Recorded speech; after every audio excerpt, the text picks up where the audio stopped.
লক্ষ্মী পুজোর পরের দিন সকালবেলা সবাইকে প্রসাদ দিয়ে আমি স্নান করে পুজো দিয়ে নিজেও মায়ের ভোগ প্রসাদ গ্রহণ করলাম আর চলে এলাম রান্নাঘরে।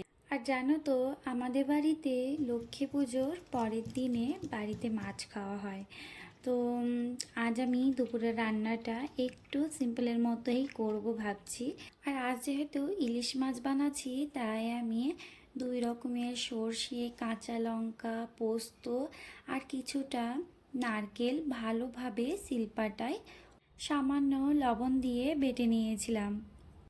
আর তারপর কড়াইয়ের মধ্যে মশলাটা দিয়ে তাতে সামান্য পরিমাণে জল ও কালো জিরে আর সামান্য পরিমাণে হলুদ ও কাশ্মীরের চিলি পাউডার দিয়ে ভালোভাবে একটু মিশিয়ে দিয়ে তারপর দিয়ে দিলাম আগে থেকে নুন হলুদ মাখিয়ে রাখা মাছের পিসগুলো, 4টে চেরা কাঁচা লঙ্কা আর সবশেষে কাঁচা সর্ষের তেল। আর তারপর ভালোভাবে ফুটে গেলেই তৈরি হয়ে গেল আজকে দুপুরের খাবার।